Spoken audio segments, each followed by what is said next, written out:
Come on in. Why do you have to be in such a good mood? Hey, makes Mama feel bad. Crazy, I know. Ready for your big day? You've got no idea, have you? Why is that what makes it so much worse? Yeah, it does. It makes it so much worse that she's got no idea. Better for you though, hey? Let's go.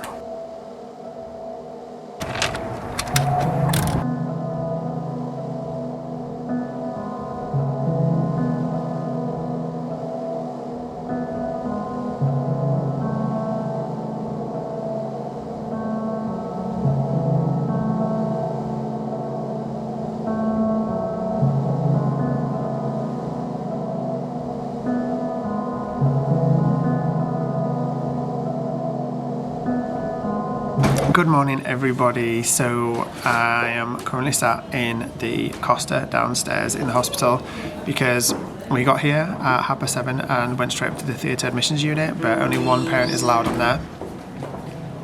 So Sarah went in with Mila, and that's like a strict rule, like only one parent's allowed on there. We weren't sure if she was going straight to this admissions unit this morning or whether there was like a holding area where I would be allowed to be with them, but turns out there isn't. So I've just been told to basically come and wait down here until I hear from them. But I think the plan this morning is that Mila's going down to surgery at 9:45. She was supposed to be going first, but there's been another younger case bumped ahead of her. So she's not going until 9:45 now. So this was like something that we were worried about because obviously she hasn't been able to be fed from 6 a.m. this morning, so we were both really worried about being able to pacify her and keep her from screaming because obviously she's used to being able to be fed, etc. But she got into the van after she woke up at 6, had a feed. We kind of got straight into the van and she fell asleep again on the road here, and she hasn't woken up since. Well, she hadn't woken up when I left them both like 20 minutes ago, so she's been an absolute superstar at the minute, which is great. Me and Sarah had kind of organised between us that I was going to take Mila down to theatre, so I don't know if that's going to still happen or not. I'm waiting to hear from Sarah as to whether she's going to just take her to theatre and then come and meet me, or whether we're going to swap over and I'm going to take Mila to theatre.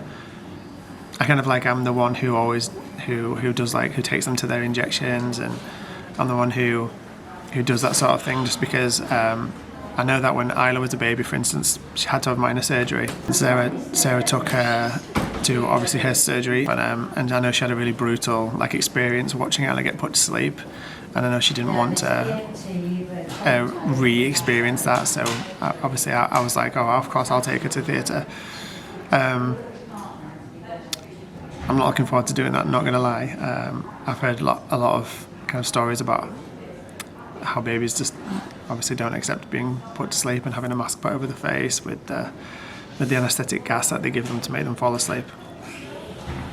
I don't really want to see that myself, but yeah, so I don't know if we're going to be swapping over or not, or whether Sarah's going to take her down, but I've got a wait of about an hour and a half now before then, so I'm just having a chai latte, and I'll update you guys as soon as I know more. But I have definitely never had a chai latte this early in the morning before. Someone's awake and already. You happy? Are you happy? You're such a big girl, yes you are. Look at these chubby legs. Look at those chubby legs. She's like, what are you talking about, chubby legs, fool? Oh, we can't do that. Can't do that, chubs. So it's just coming up to the time. It's about 9:45 right now, and I've just been speaking to Sarah, and I am going to be taking her down to theatre today. So I'll just come back up to the admissions unit, and I think we're going to do like a swap over in a minute. So I'll go in and Sarah will come out. I don't know why I am, but I'm feeling so nervous right now. I've got the worst nervous belly feeling.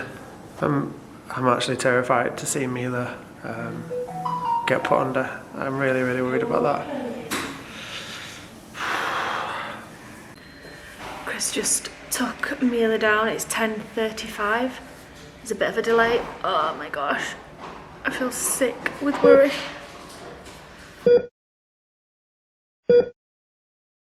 I did not think I would get emotional like that. That was horrible. It was really horrible. She was so good, like the whole morning, because there was a delay, so I thought like she'd get really fussy about needing dinner, about needing feeding, sorry. But she didn't at all. She didn't cry once, she didn't whimper. She was so good, but I couldn't take her down because I remember it with Isla, and it was horrendous, and I never ever want to feel my child go floppy in my arms like that ever again. That's what it was. It was like she was totally happy, and then they gave her the gas, and it doesn't happen quick. It's like it took like a minute for her to fall asleep. And, it's the crying that's like screaming, and then suddenly starts going. Yeah, that's what it was. Yeah, that's exactly what it was. So bad. Because more so that because she doesn't. I can't tell her that it's all right. She doesn't understand what's happening to her, and she's not going to understand when she wakes up and she can't move and she feels like crap, and I can't say to her like what's wrong, or that she's all right. I can't make her understand. I just feel awful for her. Proper awful.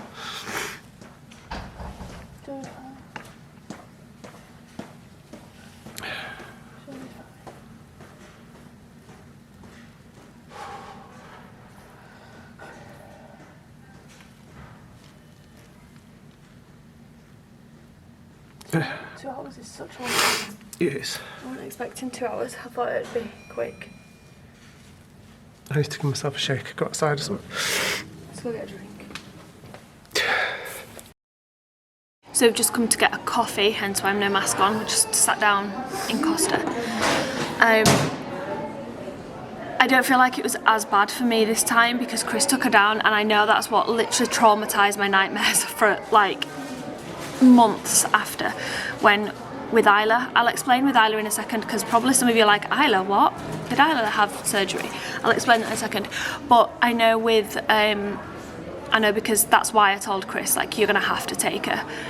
Even though she's been good this morning, and my excuse was that I breastfeed, so I don't want her to feel like I can't comfort her without her trying to feed off me, which would make her feel worse.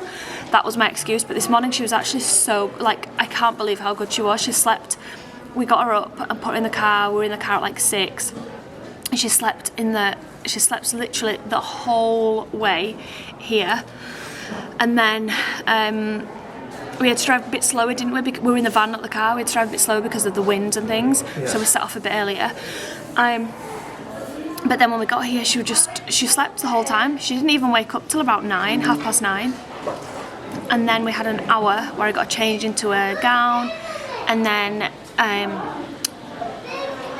I feel like my brain is so mushed up at the minute. I felt like this all week. Like I can't get out what I'm trying to say, and I don't even know what I'm trying to say, and I can't find words. I don't even know what I'm trying to say right now. What am I saying? Oh yeah, sorry guys.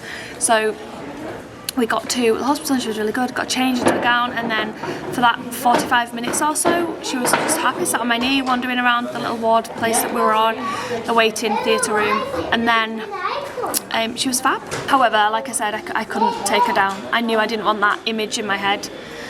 It's when they stop breathing, like when their breathing slows, because obviously they've got their anaesthetic in them, and they're not crying, and they're just making this awful like gurgling like. And I wasn't prepared for that with Isla, and so it freaked me out when I heard it, and I was quickly like, oh my gosh, take her, and I just didn't want to hear that with Mila. So I'm glad you did it. And we're equal parents, so it's only fair that you get equal nightmares. That won't give me nightmares. It's horrible. I'm only joking. For any parents that are having their child go through anything like this, or anaesthetic or anything, we are being a little bit dramatic right now. It's not nice. It's really, really not nice. But if you just be prepared, then I think it makes it easier. It's not horrible either. Like, nothing bad's happening. Yeah, to nothing your child. bad's happening. And the nurses and the anaesthetic. It's hard on parents. They're great. Yeah, they are. It's just hard for you as a parent to see your child. It's relinquishing control, I guess. Yeah, that's it. And then it doesn't smell very nice, which makes them cry, which is what happened, isn't it? She cried. I'm so glad that you did that. So now they've said 2 hours-ish. They obviously can't give a definite time. We've got a little buzzer, and that will go off. Only one of us can go into recovery. Sucks. I know, and it's gonna have to be me because she'll want to feed. But we can swap, she said. So if I go in and give her a feed, then you go in. But the lady upstairs on the theatre admissions unit did say that they're only in their minutes. It's not hours. Yeah, they're only in their minutes. As soon as she's up and awake and they know she's okay, then we can move to the ward and we can both go to the ward. So I guess we'll just sit and wait. What? Is that your phone? Go on vibrate. Turn it off, vibrate please. I was like, oh my gosh, something must be wrong. Please turn your phone off, vibrate. That gave me the fright of my life.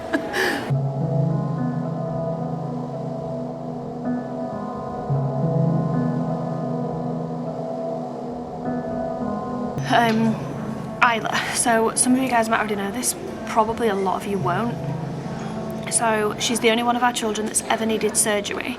When she was, how old was she? I was trying to work this out the other day and I couldn't. She was just walking around and stuff, so...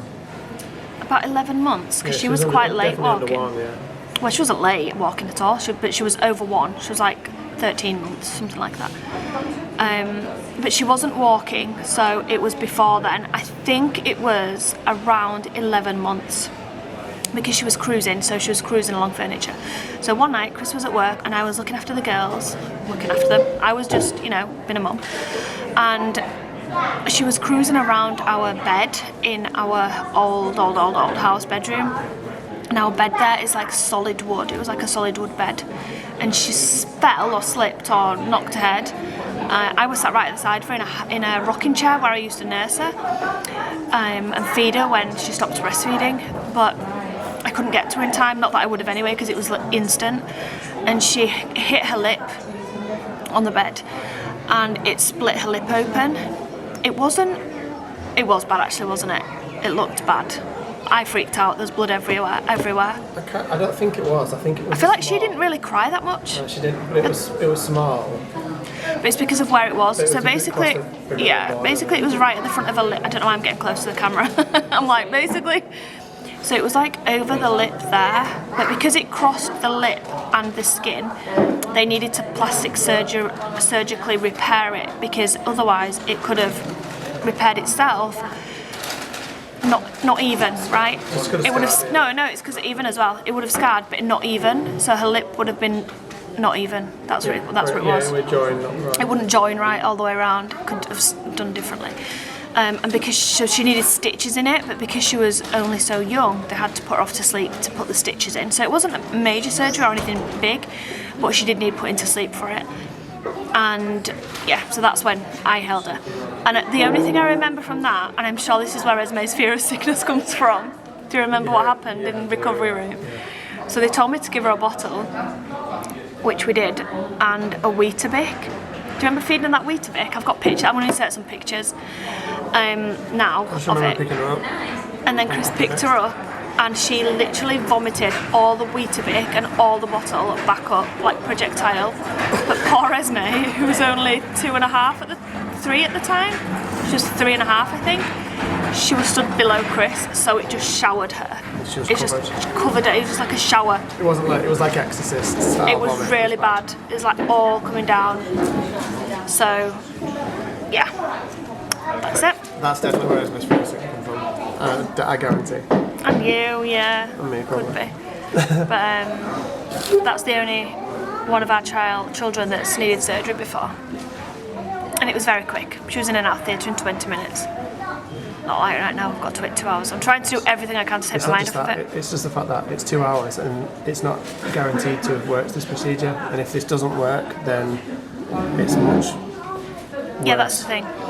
So there's a 70-30% chance this will work, 70% chance it will work, 30% chance it won't. If it doesn't, they abandon all treatment, and I'm so hoping that doesn't happen, because then she'd have to come back between 9 and 18 months for an open procedure doing. And it's much worse. And it's much worse, yeah. The recovery's worse, he said, the operation's more risky, and there's just more complications.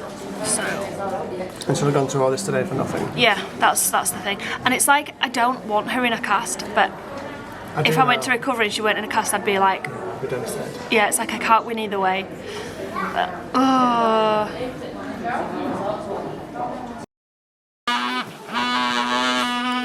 so he's going mad. We just stood up to start walking down there anyway, and it started going off. Praying. It's been a success.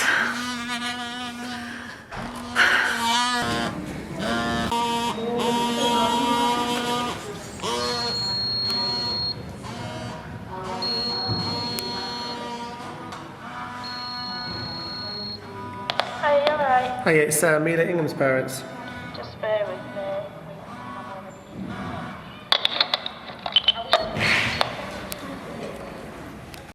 Okay, so that was a pretty brutal hour in recovery. So they were really kind and they actually let me into recovery with Sarah, which I was so grateful for. So I didn't have to stay outside and wonder.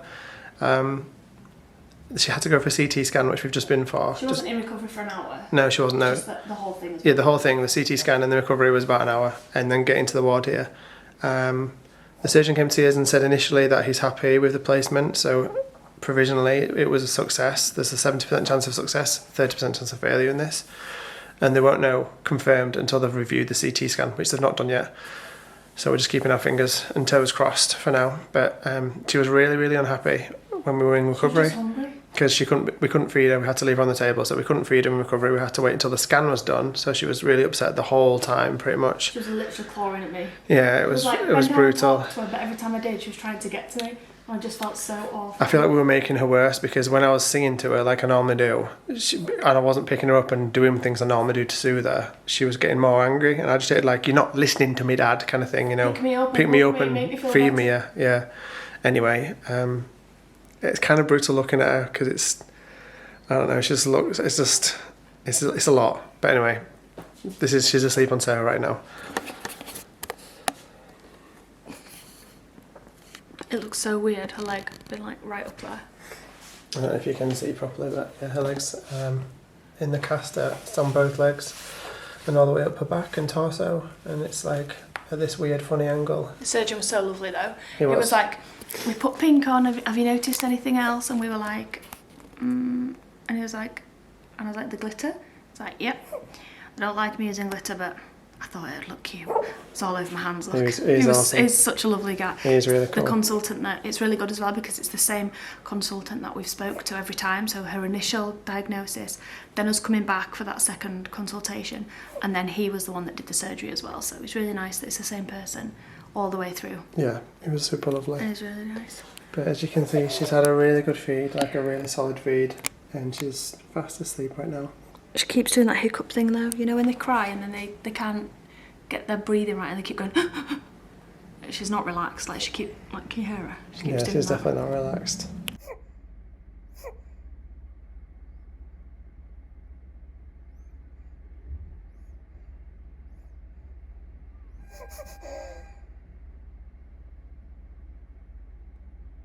I bet the facilities here are amazing. This is going to be Mila's and Sarah's room for the next 24 plus hours. Do you want to turn the lights on? It's really dark. I'll turn the lights on. And it's, because the hospital's brand new, like the facilities are really good. So you've got a big room and stuff, and then next door is a big bathroom. Ooh, sorry, that opens outward. I did that before.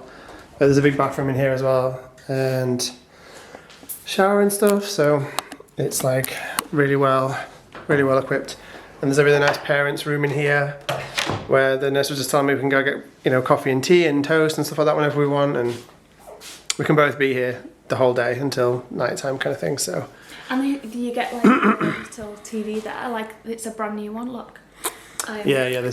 But she was like, there's a TV in here and there's loads of channels and it's all free, so use it as much as you want. Which usually you have to pay for those, don't you? Yeah, we did in Jace's ward, for instance. You had to pay for it on the Disney ward. You did have to. Yeah, I think so. I didn't use it to be fair. I've just dropped my phone for the millionth time today. That was yours. Sorry. It's these stupid trousers I've got on, they keep slipping out. But why do you keep putting it back in there? I don't know. To be fair, I don't know for definite if you did have to pay for it on that Disney ward. I didn't try it, but usually in hospitals you have to pay for TV. But. No, actually I think you did, because I saw other children with like a robot TV thing. Oh yeah, I did as well. They were wheeling them robot things to I did as well. Jace was in his jail bed last week and now it's Mila's turn. Not that she's going to sleep in there. She ain't going to go in there. Not a chance is she going to go in there. It's going to be me sat like this all night, isn't it? Look at her legs. Look at her. That's Seriously. Bless her. She's so heavy. My arm's breaking. Yeah, I'm gonna have to get used to that. Oh, bless her. Anyway, we're just waiting for the surgeon to come around now and hopefully tell us the good news that it's all a success. And she could have more pain medicine at 2, did she say? yeah, she's got like a 24-hour period now where I don't think they do much today, but then tomorrow she's got like loads of different therapists coming to... No, I think that's today. Is it today? Yeah, she said 2 people are going to come in. Alright, yeah, but between today and tomorrow she's got therapists coming to make sure that like we both know how to pick her up, hold her, make sure everything's all good basically. And someone's coming to help us change, like show us how to change her nappies and stuff like that, yeah. Things like that. So just hoping for some good news now.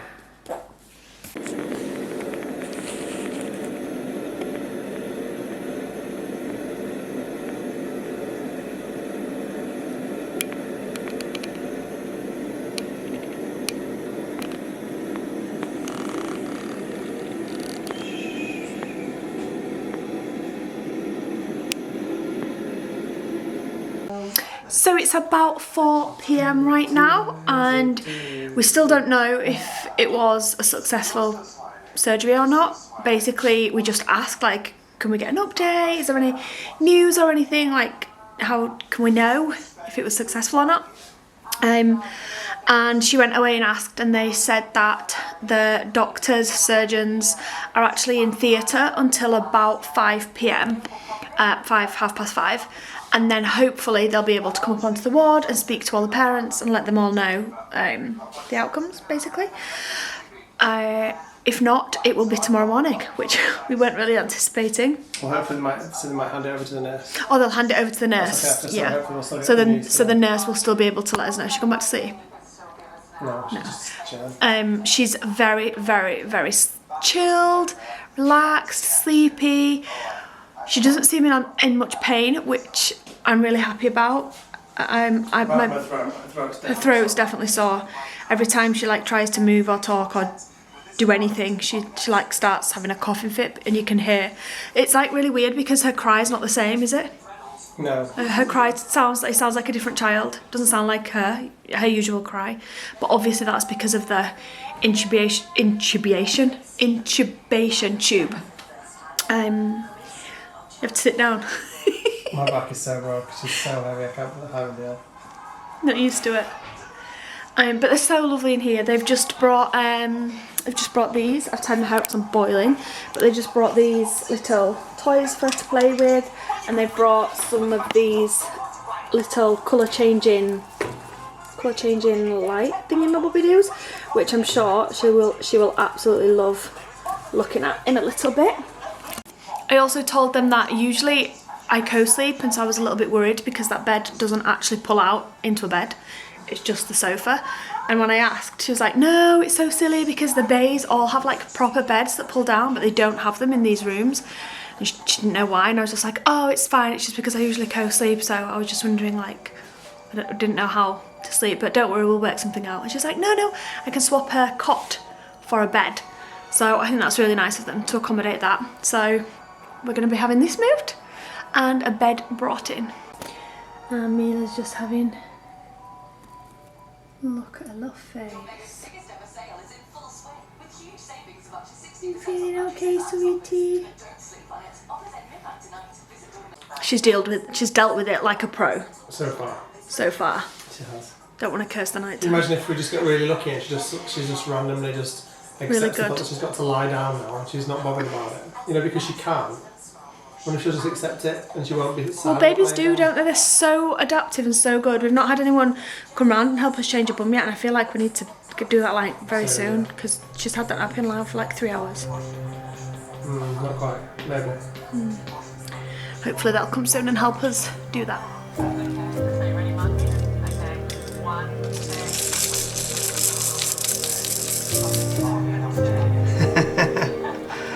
It's so sweet.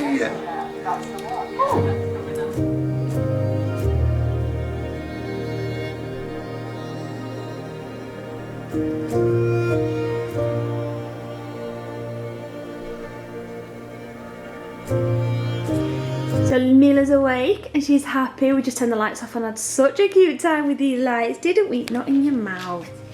No, no, no.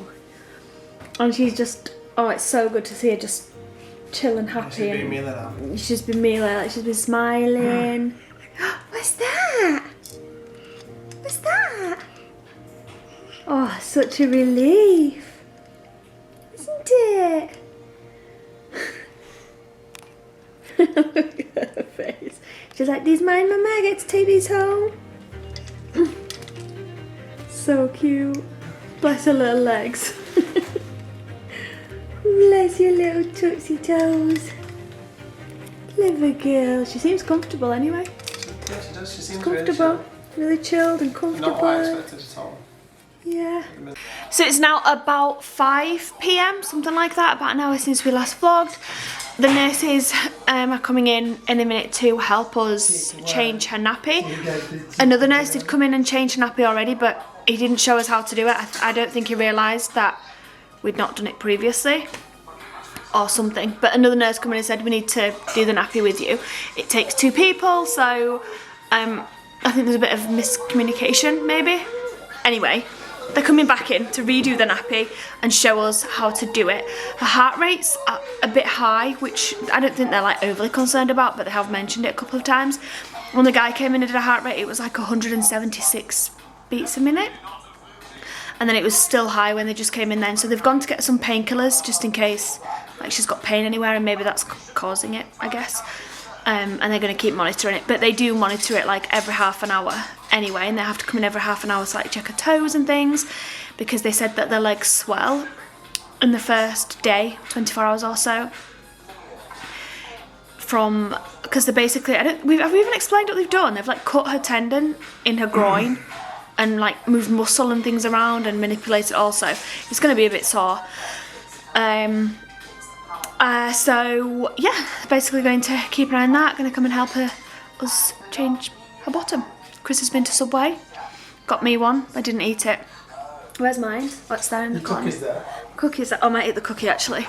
I'm going to save it till later because they don't actually give, I was quite surprised about this, they give free TV but they don't feed parents on this ward, or in this hospital, I don't know, but they don't feed parents, they do feed the baby, except if you're breastfeeding. So if you're breastfeeding, then they feed the parent. So I'm lucky I get fed. You looked out today, did you? I looked out. But you do get dinner quite early in hospitals, so I think it's coming around any minute. Not early, but we don't tend to eat till like 6, half 6. So I don't know what my point was, but yeah. We've got a bed. Also, she just got given a really cute little bear, which is so nice. And she loves it, don't you? Say hi. Hello. Hello. Hello. What's that? Got your baby and your dolly. Your teddy bear, I mean. Hey? We're still working on positions to try and keep her comfortable, but I just fed her in this position and I just kind of laid here. And she seemed okay with that, right? Yeah. She seemed pretty good with that. She's got a bit of a fever though. She's got a bit of a fever and her heart rate's still high, but they're not overly concerned. They're just gonna keep an eye on it and hopefully you'll be good. You've had a very long day, haven't you, hey? Getting your bear and your baby.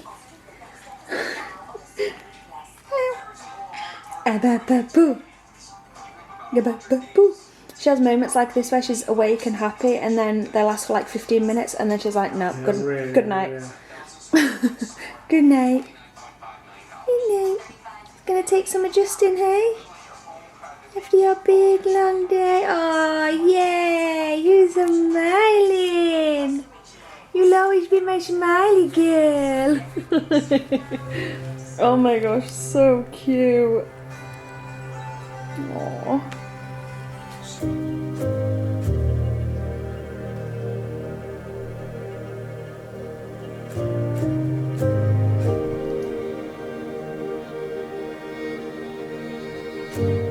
Okay, so just leaving the hospital and on a very, very good note tonight, which I'm so beyond relieved and happy about. The surgeon came round. So it was extremely windy as I came out of the hospital, and so I was like, nope, I'll start this again in a minute. So we had some really good news. The surgeon came round and he was kind of instantly into the room and he was like, guys, I've really got some really good news for you. The CT scan looked really good and the hip location is spot on and perfect. So that's the best outcome we could possibly have asked for tonight, and so happy. Beyond relieved that it was all worthwhile, and her treatment is like on schedule, and we don't have to abandon treatment and then retake it up when she's 18 months, and everything's good basically. She's really groggy. She's got a fever, which apparently is normal, and she's awake, and then she's happy for like 15 minutes, and then she's sad, and then she's feeding on Sarah and then going back to sleep kind of thing, and she's just out of sorts today, which is to be expected. But I am just leaving the hospital now. I've said goodnight to everybody. It is just after 6 and I'm about to go and get a quick drink for the road, and then because I'm super tired, so I'm gonna go get a quick drink for the road, and then I'm gonna head back to give the girls and Jace a massive cuddle and have some dinner with them tonight. Anyways, on that note, shopping all done in hand, I'm gonna walk back to the van now and get back to my other babies and have a nice evening with them. Thank you so much for watching this video. It's been an absolute emotional roller coaster of a day. I never ever want to have to go through it again, but we're going to have to do in 6 weeks time from now. When she has to have a cash change, this is all going to have to happen again. But it's definitely been an emotional roller coaster of a day, and I'm just so grateful that it's gone the way it has. Everything's okay, she's okay, everyone's okay. Definitely got a hard few months coming up, but if I wasn't so out of breath I'd be able to talk to y'all. But I've just got to remember that obviously it's all for the greater good. So anyway guys, thank you so much for watching this video, and we will see you tomorrow night at 5 o'clock. Until then, good night.